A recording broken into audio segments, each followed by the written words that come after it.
Middle Ages. Of course, it was in preparation for the High Middle Ages, which was basically a revival of the Roman Empire, or at least the educational part of the Roman Empire, and playing a great deal of influence here were the monastic schools. From this group, of course, developed what we call the schools or the universities, and this is where we find that the philosophy or the theology during this time, especially in the High Middle Ages, were already known as scholastic uh, philosophy. Excuse me, philosophy or theology. But for the most part, their theology was an interpretation of the scriptures and the fathers of the church. So commentaries on the fathers of the church. But depending, of course, on the framework they were using, if they were using the philosophical framework of Augustine, which was Neoplatonism, which was basically what the first part of the High Middle Ages was using, then it would be different from what Thomas Aquinas would use as the framework for his theologizing, which was Aristotelian philosophy. There's a difference between the two, but as I told you yesterday, both of them are accepted by the church as legitimate ways of theologizing in the church. And they are just two different ways of interpreting. So primarily they were interpretation of the scriptures and the fathers.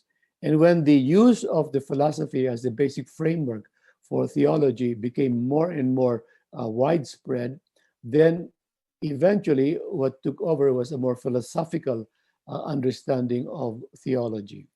So very little reference was made now to the Bible. Well, there were some reference to the authors or to the church fathers, but not quite as much. And so, for example, a person like Thomas Aquinas would develop his theology, his Summa, but using practically the framework and even the thought concept, the metaphysics of Aristotle. And so you find that the theology was going further and further away from the biblical text. Okay. Now, as I told you, in the High Middle Ages, we have important personages. Thomas Aquinas, representing the Aristotelian part of the scholastic theology, and Bonaventure and Scotus, representing the Franciscan or Augustinian branch of theology during this time. But not to be forgotten, of course, was the role of the women mystics like Hildegard of Bingen and Julian of Norwich. And by the way, they are women, and they are considered as women theologians. It was Anselm who defined theology for us as faith seeking understanding. But basically, what we have in the High Middle Ages was theology as a reasoned or a rational discourse on God and reality. So if it had with revelation, then it was considered something like sacred doctrine. Now, we are now coming to the Reformation, the Council of Trent in modern theology. This would be about from the 1500s on. I don't know how much history you have learned, but I guess in philosophy you probably learned something about Descartes and the period of the Enlightenment, eventually, of course, the modern period. But there's a corresponding stage or period also in theology. So it was at the beginning of the 1500s, there was this big call for reform. And this was initiated, by the way, before that, there were also calls for reform, but they were sort of minor, in minor places, in different places. But it wasn't taken seriously by the church, maybe some part of the church, but not the whole entire universal church. But at this time, it was Luther who was very, what do you call it, very clear in opposing what was then the scholastic philosophy or theology, with something that was a little bit different. But you can see now where Luther would be coming from. So Reformation, starting at 1500s, is going to actually change a lot of perspectives in many ways than one.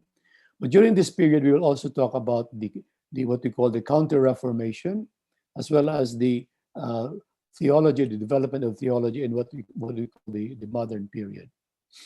Okay, the historical context of the Reformation, of course, were church abuses, and abuses that went all the way to the Pope himself. The Pope had his mistresses, and he was, of course, far from uh, uh, what do you call this? A good, not only a good administrator, but a moral person. He was actually a scandal, and it was part of this whole environment that in this environment that Luther sought to correct the abuses in the church. So he was calling for reform. So when he was posting the 95 Theses on the door of the Church of Wittenberg, he was actually trying to call for the reform from within the church itself. But it's good to remember that at this point, medieval scholasticism was a bit on the decline because there was something else that was coming in. Now, for the call to reform of by Luther was basically anchored on his emphasis or his perspective on the three solas, or we call them the three solas: sola fides, sola gratia, and sola scriptura. Faith only, grace only, and scripture only. These are code words. I hope my uh, internet connection doesn't fail me. I'm beginning warm that I'm getting some unstable connection with the internet. But anyway, the three solas basically were the guideposts for the reformers. It's only faith that is important, as opposed to faith and works that is emphasized by the Roman Catholic Church. It's only grace of God that is going to merit for us salvation. In other words, we cannot work towards our salvation and earn our salvation by ourselves. It is pure gift of grace from God Himself. Salvation is pure gift of God. And only the scripture is the norm for the way we interpret our Christian life, because there have been a lot of traditions that were added to the practices in the church that were already, what do you call this, uh, practices that, first of all, were not found in the scriptures, but then they were added into the practices in the church, among the practices in the church, because, well, it was held convenient. So what Luther was trying to do was that he was going back to the more basic, the basic elements of our Christian faith, basically meaning our own faith, that we need to what do you call this, to be saved by faith and not by action, to rely on God's gift of grace, and of course to rely on the Bible himself. Side by side with this was of course, the Renaissance, which was basically the great period in world history, because it was the flowering of artistic creations everywhere. In Renaissance, basically is basically what we call a renewal or rebirth, renaissance in French. It's a rebirth. So it was, but the emphasis in this Renaissance was basically on the human. In the High Middle Ages, the perspective was very much on the divinely, or what do you call this, the holy part. But here in the Renaissance, the emphasis become more on what we see, the sensible ones. What are the human what do you call this, aspirations, and human what do you call this, qualities? What we see around us. We need to appreciate what is truly human with us. Also, there was this distrust of formal authorities and appeals to tradition. And the reason for this distrust was precisely because the traditions that were received by the people around this time were already some legislations that have been imposed on people without really a very good basis in scriptural practices. But a very important thing that has happened in this period, it was invented towards the end of the 1400s, was the invention of the printing press. It made possible the translations of the Bible and the proliferation of these Bible translations into the local language. And so uh, Luther, for example, was very instrumental or used the printing press as a great instrument in divulging to the different people the books of the Bible. He translated the Bible into German, and of course, we will see later on in England they have translated into English, and that is the work of Thomas Cranmer, as you would say later. So the proliferation of the Bibles, whereas before, when they were talking about Bible quotations, it was only the experts, it was only the professors, it was only maybe the bishops who have access to the Bible. The ordinary people did not have access to the Bible. Luther gave the people the Bible and in their own language.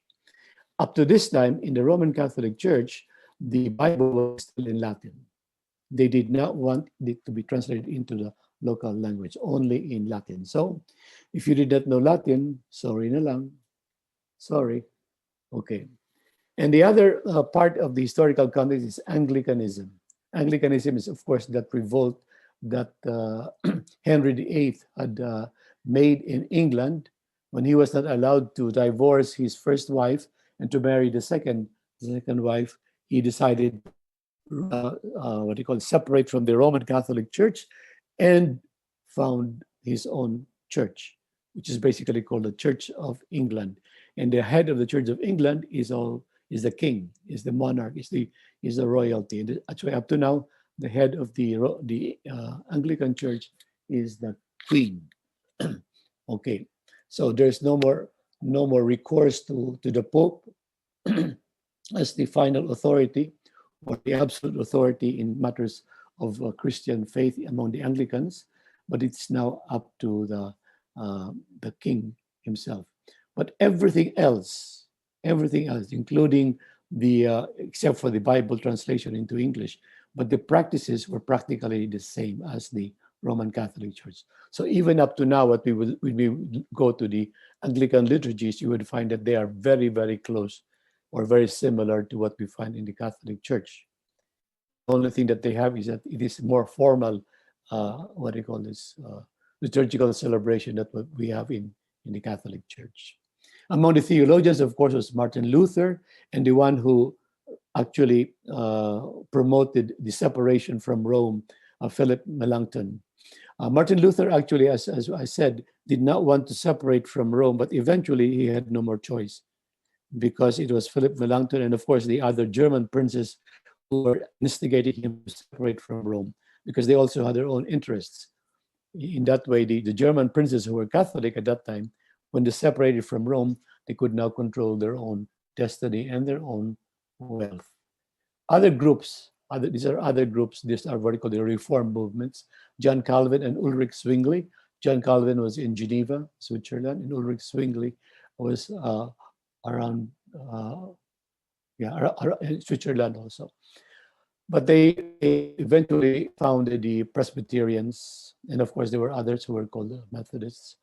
And they had formed part of the group of the Protestants, although they are not Lutherans. The followers of Martin Luther are the Lutherans. In England, Thomas Cranmer was the basic figurehead of in terms of in religious matters, figurehead in Anglicanism. He was the one who formulated or who wrote the Book of Common Prayer, which is used by the Anglicans, and of course facilitated the translation into English of the King James version of the Bible, and that is now considered as the authoritative translation of the Bible into English up to now. Of course, now it has been updated. Translation has been updated, but that is basically the Bible of the Anglicans. So what the Reformers were trying to do was to go back to the time of the fathers of the church, Augustine. Remember, Martin Luther was an Augustinian. He wanted to go back to and forget about this scholastic philosophy and theology of Thomas Aquinas, which to him was so academic and so intellectual and not answering the real personal needs of people. So when you give the people the Bible, you are actually allowing them to read the Bible and interpret the Bible. And the Protestant reformers were allowing people to interpret the Bible as they read it. So they didn't have to rely on a supreme authority like the Pope for the official interpretation of the Bible. So, and this is something that has become what they call this common among Protestant churches. Okay, so theology was no longer relying on the church tradition. Many of the church traditions are probably liturgical practices or some other, other practices like almsgiving or indulgences. Those are all practices that, according to the reformers, were not based on the scriptures. They were only fundraising activities because at that time they were building the Basilica of St. Peter. Okay, now in reaction to this, to the Reformation, was the Counter-Reformation, which basically, became official in the Council of Trent. The Council of Trent started in the 1540s, but it went all the way. It was stopped in several times, all the way to 1565, when they, I think, finished the last session of the Council of Trent. But again, to put ourselves in the proper context, the political powers at this time were Spain and Portugal. And the Council of Trent was the council that was convoked precisely to answer the objections of the reformers. And that is what the Council of Trent had done. But side by side with this, so in a way, this is what we would call the reform in the Catholic Church. But the reform of the Catholic Church, as dictated by the Council of Trent, actually just went back to scholastic philosophy and theology, went back to the practices in the High Middle Ages, and considered the High Middle Ages as the glorious, the golden age of the Catholic Church. So that is actually what the Council of Trent brought back. Of course, they also did some disciplinary measures like the formation of seminaries or the establishment of seminaries to train the future clergy. But as we will find later on in terms of theology and theologians, it was something like it was going back to the time of Thomas Aquinas. A little bit later in this historical context would be the French Revolution. Now, let me mention, first of all, the worldwide missionary expansion. Together with the Council of Trent also came the establishment of new religious orders and religious congregations. And so these religious congregations were given the task of evangelizing other places outside of Europe. So they were going through to different places in Africa, in Asia, in America, in the 1600s, 1700s, etc. But in 1789, the French Revolution took place, which was basically an upending of the monarchical establishment in France. So the French Revolution brought the Republic of the French Republic. It was in 1789. And the French Revolution practically went against the church, because this was a much more, what do you call this, a revolution that was based on the power of reason and the power of of ordinary people over and above the church and church leaders. So it was very much anti-clerical and anti-church kind of a revolution. But also during this time, what we would call the industrial or the scientific revolution. We talk about people like Sir Isaac Newton and eventually of course, Darwin and evolution. This was going to be the scientific revolution. The industries, businesses, the factories, these are the times when things have gone very, very fast. And now there is this industrial, what do you call this, technique that was used to promote development of countries, specifically of the British Empire. So towards the end of the 1500s and 1600s, Spain and Portugal were no longer the strong powers. Their influence was becoming less and less, especially in regard to the Pope. And it was the British Empire who eventually took over. Of course, the British Empire defeated the Spanish Armada in the 1500s. late 1500s. And that was the beginning of the naval power of Britain. The philosophical movement around this time is what we would call the Enlightenment. And in the Enlightenment, as you will know, those of you who have taken history of philosophy, basically the primary thing in the Enlightenment is reason.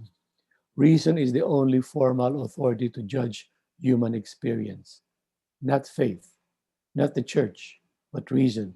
If you're able to use your reason and use your reason properly, logically, systematically, then you are as good an authority as any other person. So this is, in a way, this is like a reason, human reason, declaring war against people who would use faith, superstitious, what do you call this, liturgical, what do you call this, practices as the supreme authority.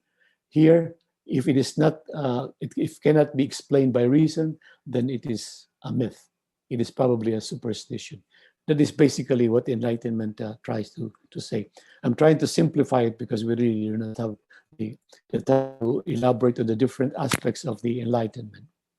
But among the theologians during this period was Robert Bellarmine. Robert Bellarmine was basically a great figure after the Council of Trent because he was the one who was given charge, together with Charles Borromeo, given charge of articulating the Christian theology in answer to the reformers, but also in what they call this in a way of protecting what is distinctly Catholic as opposed to Protestant. So Robert Bellarmine is a Jesuit, was a Jesuit, and Charles Borromeo is a bishop, probably Archbishop of Milan.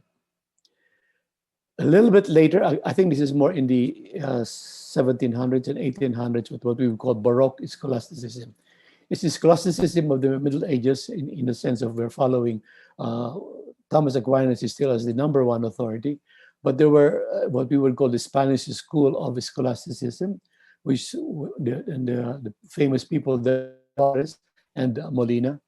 But they were called Baroque scholasticism because they were very into intricate distinctions and very what do you call this, intellectual discussions that sometimes are not too easily understood by the people.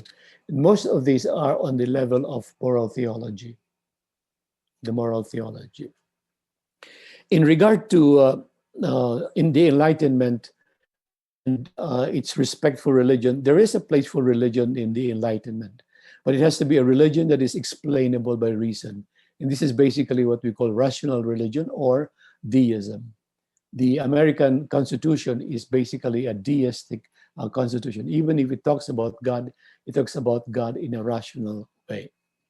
Among the Protestant theologians during this time, or a little bit later, maybe in 1800s, early 1800s, would be Harnack and Rutschel, and they are the ones who would say that there is no opposition actually between God and the world. So in other words, they were trying to repair the disjunction that the reformers had, or the Enlightenment people had made between faith and reason, or faith and spirituality, or faith and God and reason. So Harnack was saying that there is really no opposition between God and the world. But of course, the human experience and the human reason can help us understand God, and it has preference over our religious practices or our faith statements. Another Protestant reformer, which basically in the 1800s, was Friedrich Schleiermacher, who was against reducing philosophy into morality. If you remembered, Immanuel Kant was basically talked about religion, but only from the moral perspective, as a moral part of reason. The moral part of reason is what he would call religion, which is actually equated with morality. For the Catholic theologians, it was a very centralized kind of a theology. And it was centralized in such a way that only the church magisterium, in other words, the Pope, basically the Pope, and the official theologians of the church can pronounce what is authoritative teaching. all others will have to obey what the Pope and the official theologians would say. So the theologians at this time were considered as only mediators of central doctrinal authority. So it's the Pope that tells you what is real doctrine. The theologians are only going to interpret what this means practically. And those who disagree with the official church doctrine were banned. Some of them were burned in the stakes or were what do you call it, persecuted by the Inquisition. Towards the end of the 1800s, this man, John Cardinal Newman, who was Anglican at first and converted to Catholicism, but maybe because he was already a theologian before he converted to Catholicism, he was quite free in his theological thinking. He was among the first ones to talk about the development of doctrine. The doctrine is something that develops because it's something organic. It's not something that is stated in an absolute way in the past, and you just have to follow it. According to him, doctrine evolves with time, with history. He also was one person who emphasized or tried to recapture the role of the laity in the church, which was there, which was something that was regarded very highly during the early part of Christianity, the time of the fathers. So the theology at this time were, especially according to the Roman Catholic Church, they were commentaries on Christian sources. But at the same time, there were also some what we would call apologetical theology. An apologetical theology is a theology that tries to defend, and at this point, defend actually against the ideas of the reformers, Martin Luther and company. But the defense also of revelation and scriptural truth. But the scriptural truth is only interpreted by the official magisterium and not by any one individual, unless that individual theologian is given authority by the official magisterium. So what did theologies at this time look like? They were what we would call manual theologies. Manual theologies means we have a textbook for theology. And that is what you teach in the seminaries. You have a textbook for moral theology. You have a textbook for the Bible. You have a textbook for what we call systematic theology. And you have a textbook for pastoral theology. And you don't, you don't vary from there. It's not like what I'm doing now where I'm referring to you all kinds of different readings. At that time, we only have given a textbook and that's what you follow. But most of them are in Latin, or all of them were in Latin. So in order to be able to understand them, you have to study Latin. And even when you answer the questions of the professors, you have to answer them in Latin. So, can you do that? Yes? Nobody is answering because they are all sleeping. Okay. Now, from the 1800s, we go into the 20th century. But in discussing the 20th century, we will be talking about the early 20th century, actually a few decades before the 20th century, before the 1900s, and then the great event of the 20th century, which was Vatican II, and later on how theology was done in the post-Vatican II era. So this is the fourth stage of our historical development. In the 20th century, again, putting ourselves in the historical context, you know that in 1869 or 1870 was the first council of the Vatican, Vatican I. It was only a very short council. It was convoked and only held in 1 year, less than a year, in fact, only a few months, because there was a war that came up and they were not able to resume the council itself. But in the political side, or in the what we would call human side of history, not the ecclesial side of history, we have the rise of the nation states, basically nationalism. What used to be a very big empire has now been broken down into small countries, small nations, independent, autonomous. They were no longer dependent on one big place. Now, this was something that's very important for the church because at that time, practically all of Italy, what we now know as Italy, were what we would call papal states. Or if there were some kingdoms there, like the Kingdom of Naples and the Kingdom of Milan, but they were also autonomous. But the rest of Italy was actually papal states. What it means is that the Pope was the spiritual leader as well as the temporal leaders. So in matters of faith, it was the Pope. In matters of money and economy, it was still the Pope. So all those papal states had to pay taxes to the Pope. Now, in the 19th century, when the nation states started to develop, then those papal states became broken up into smaller groups.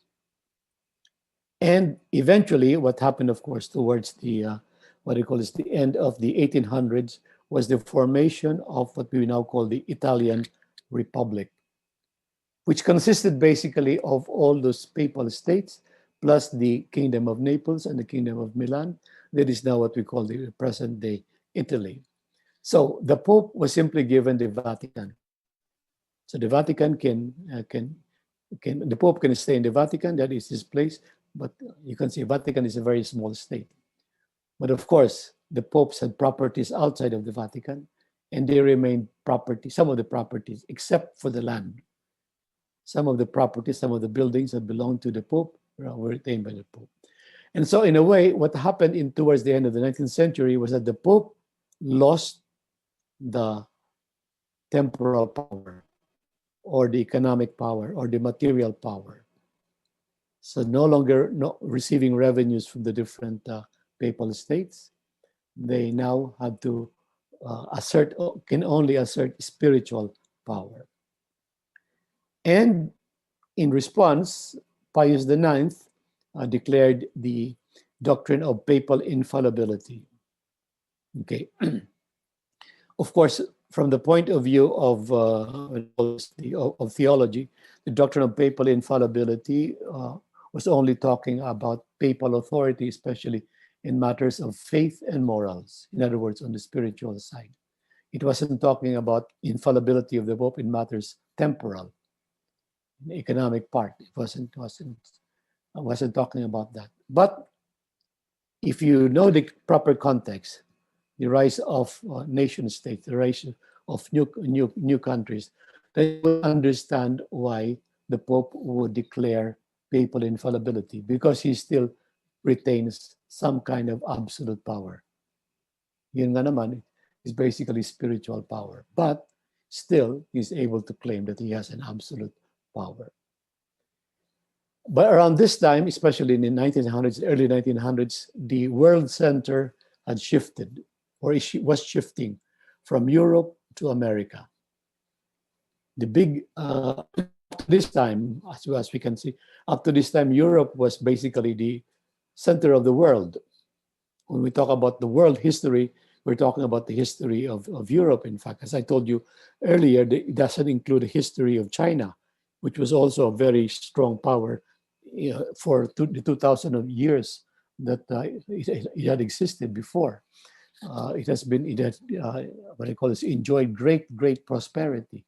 The Chinese Empire. There were some emperors the early years of China, but this growth of a world center in America was, of course, not completely stopped, but sort of delayed because of world wars, World War I and World War II. And of course, in World War II was the great, big, what do you call this, shameful event that took place, the killing of the millions and millions of Jews in the Holocaust. Okay. Now, the two world wars, according to some historians, were actually the logical consequences of the use of reason, or the preeminence of reason. because, well, the atomic bomb and all those kind of were all product of what we call the industrial revolution, and the supreme power of reason being able to invent all kinds of things, including weapons of war. So the world wars, what they were saying, was simply what do you call this? The logical conclusion to the overpowering influence of reason itself. So starting from the early 1900s, people started to speak already about maybe reason may be able to do a lot of things, may be able to help us develop all kinds of things, both materially and maybe even intellectually.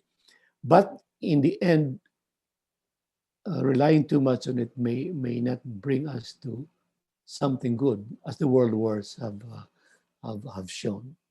So there was the rise of non-scholastic philosophies.